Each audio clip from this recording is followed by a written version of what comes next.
नमस्कार, स्वागत है आप सभी का ज्ञान गंगा चैनल पर। चैत्र माह के शुक्ल पक्ष की एकादशी को कामदा एकादशी के नाम से जाना जाता है। कामदा एकादशी को फलदा एकादशी के नाम से भी जाना जाता है। मान्यता है कि मनुष्य इस एकादशी को जिस कामना के साथ करता है उसकी सभी मनोकामनाएं पूरी होती है। इतना ही नहीं, यदि पारिवारिक कोई समस्या है तो इस एकादशी को विधि पूर्वक करने से पारिवारिक जीवन खुशहाल बना रहता है। आज के इस वीडियो में हम जानेंगे कि कामदा एकादशी साल 2022 में कब है। 12 या 13 अप्रैल को। एकादशी की तिथि क्या रहेगी, व्रत की विधि क्या है, व्रत की कथा क्या है और पारण का समय क्या रहेगा। तो चलिए शुरू कर लेते हैं वीडियो को। लेकिन वीडियो शुरू करने से पहले अगर आप मेरे चैनल पर नए हैं और अभी तक आपने इसे सब्सक्राइब नहीं किया है तो आगामी एकादशी एवं त्रयोदशी व्रत की तिथियों की जानकारी प्राप्त करने के लिए आज ही मेरे चैनल को सब्सक्राइब कर लीजिए, साथ में बेल आइकन को प्रेस कर दीजिए ताकि आपको मेरे वीडियोस की नोटिफिकेशन मिलती रहे। वीडियो अच्छा लगे तो उसे लाइक और शेयर करना बिल्कुल मत भूलिए। तो चलिए शुरू कर लेते हैं आज का वीडियो। एकादशी व्रत के लिए दशमी तिथि की रात्रि में सात्विक भोजन करें। एकादशी की सुबह सूर्योदय से पूर्व उठकर स्नान आदि से निवृत्त हो जाएं। उसके बाद स्वच्छ वस्त्र धारण करें और व्रत का संकल्प लें। भगवान विष्णु और माता लक्ष्मी की पूजा अर्चना करें। पूरे दिन समय समय पर भगवान विष्णु का स्मरण करते रहें। रात में पूजा स्थान के समीप जागरण करें। एकादशी के अगले दिन यानी द्वादशी को व्रत का पारण करें। एकादशी व्रत पारण मुहूर्त में व्रत खोलें, ब्राह्मणों को भोजन कराएं और दान दक्षिणा देकर विदा करें। साल 2022 में कामदा एकादशी 12 अप्रैल 2022 दिन मंगलवार को है। 13 अप्रैल को पारण यानी व्रत तोड़ने का समय रहेगा दोपहर 1:39 से 4:12 तक। पारण तिथि के दिन हरिवासर समाप्त होने का समय रहेगा सुबह 10:58 पर।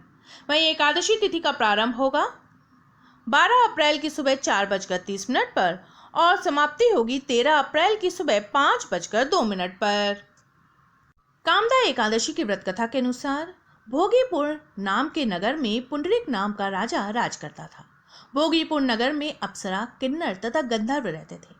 इसी नगर में अत्यंत वैभवशाली स्त्री पुरुष ललिता और ललित निवास करते थे। उन दोनों के बीच इतना स्नेह था कि वो कुछ देर के लिए भी एक दूसरे से अलग नहीं रह पाते थे। ललित राजा के दरबार में एक दिन गंधर्वों के साथ गान करने पहुंचा, लेकिन गाते गाते उसे ललिता की याद आ गई और उसका सुर बिगड़ गया। इस पर क्रोधित राजा पुंडरीक ने ललित को राक्षस बनने का श्राप दे दिया और उसी क्षण ललित विशालकाय राक्षस बन गया। उसका शरीर 8 योजन का हो गया। उसकी पत्नी ललिता को इस बारे में मालूम हुआ तो वो बहुत दुखी हो गई और कोई रास्ता निकालने की कोशिश करने लगी। पति के पीछे पीछे घूमती ललिता विंध्याचल पर्वत पर जा पहुंची। वहां उसे श्रृंगी ऋषि मिले। ललिता ने सारा हाल बताया और श्रृंगी ऋषि से कुछ उपाय बताने का आग्रह किया। श्रृंगी ऋषि ने ललिता को कहा कि चैत्र शुक्ल एकादशी आने वाली है जिसका नाम कामदा एकादशी है। इसका व्रत करने से मनुष्य के सब कार्य सिद्ध होते हैं। यदि तू कामदा एकादशी का व्रत कर उसके पुण्य का फल अपने पति को दे तो वह शीघ्र ही राक्षस योनि से मुक्त हो जाएगा और राजा का श्राप भी शांत हो जाएगा। मुनि की यह बात सुनकर ललिता ने चैत्र शुक्ल एकादशी का व्रत करना शुरू किया। द्वादशी के दिन वह ब्राह्मणों को भोजन कराती और दान देती। एकादशी व्रत का फल अपने पति को देती हुई भगवान से इस प्रकार प्रार्थना करने लगी, हे प्रभु, मैंने जो ये व्रत किया है उसका फल मेरे पतिदेव को प्राप्त हो जाए जिससे वो राक्षस योनि से मुक्त हो जाए। एकादशी का फल देते ही उसका पति राक्षस योनि से मुक्त होकर अपने पुराने स्वरूप को प्राप्त हुआ। फिर अनेक सुंदर वस्त्रों आभूषणों से युक्त होकर ललिता के साथ विहार करने लगा। उसके पश्चात वे दोनों विमान में बैठकर स्वर्गलोक को चले गए।